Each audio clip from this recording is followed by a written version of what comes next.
በእኛ ቋንቋ ዋሳ ይባላል በአማርኛ ደግሞ ሱምባራ ነው የሚባለው ሰምተ ከሆነ ማለት ነው እኛ ሱምባራ ይባላል ይሄ ባህላዊ አለባበሳችን ነው እንደ ባርታ ብሔረሰብ ይሄ ነው አለባበሳችን ይሄን ይመስላል እንደ ቢኒሻንጉል ስንወክል ደግሞ ቢኒሻንጉል ኩሙስ ስንወክል ደግሞ ወደ 5 ብሔር ነው ያለው ባህሉ በጣም የሚደምቅ ባህል ነው ባህሉ ደግሞ ሁሉም የራሱ አለባበስ አለው የራሱ ጭፈራ አለ ብዙ ብሔር ብሔረሰብ እናት ናት ኢትዮጵያና አንድ ላይ ስንሆን ደግሞ አንድ ስንሆን መጨረሻችን ደማችን አንድ ነው ኢትዮጵያዊ አንድ ስለሆነ የሚያምር ባህል ነው ስልጤ ማህበረሰብ ጧት ሲነቃ አላሁ ሰላም ብሎ ነው የሚነሳው አላሁ ሰላም ማለት ሰላማዊ ለኝ ማለት ነው ሲገባ አልহামዱሊላህ ብሎ ነው የሚገባው ወገሬት አዋልከኝ ወይ ብሎ ነው ዳና አዊላኛል ዳና አሳድረኝ ይላል ይህ ማለት ለሀገር ለፍቅር ለሰላም ለአንድነት ለመቻቻል ትልቅ ዋጋ አለው ብሔረሰቡ ያው አለባበሱ እንደምታወቀው ያው አሁን እንደምታዩት ነው በሴቶችና በወንዶች ይለያያል ያው ዞሮ የሴቶች ጨሌ የተደገፈ ጌጣጌጥ ነው የሚለበሱትና ወንዶች ደግሞ ያው በተመሳሳይ እንደዛው በተለያዩ ጭፈራም በተመሳሳይ የተለያዩ ጭፈራም ያላቸው ነው ያለ ማለት ነው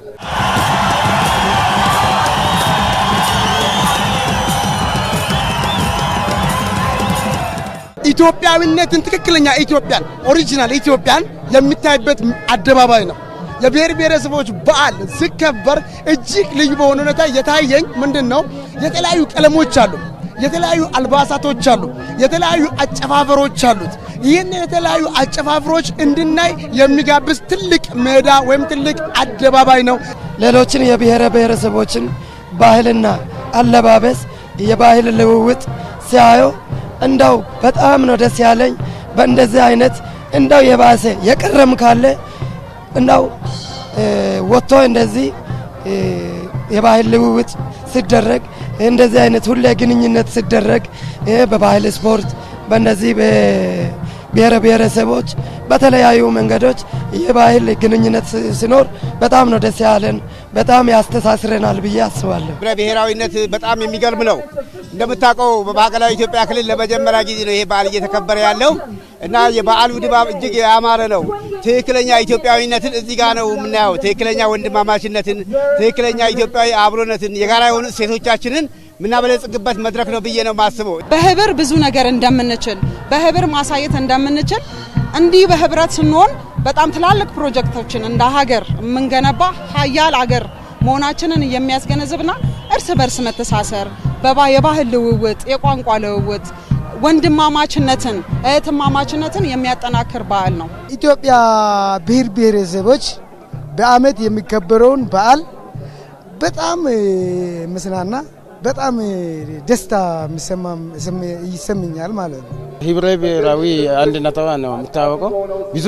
ብሔሮችና ብሔረሰቦችና ህዝቦች ነው ኢትዮጵያ ውስጥ እየኖሩ ያሉ ኢትዮጵያን ያጸናዋት ለማለት ይቻላል ስለዚህ አሁን እንደ ቆሞ ብሔረሰብ ብዙ ልምዶች ተወሰነልኛ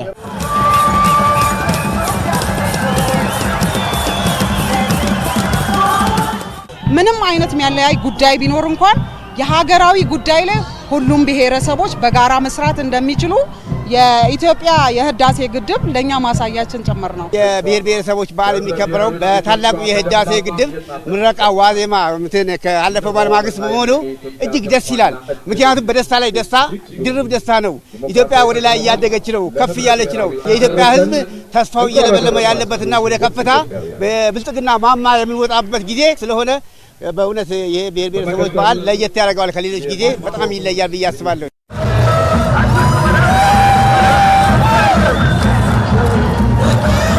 የቀይ ባህርን ኢትዮጵያ አገኝታ በቀይ ባህር የሚታተርፋቸው ብዙ ነገሮች እንዳሉ ይታወቃል ዝርዝሬ መናገር ባልችልም ማለት ነው የቀይ ባህር ማግኘት ወይም በርን ማግኘት ማለት ለኢትዮጵያ ሌላ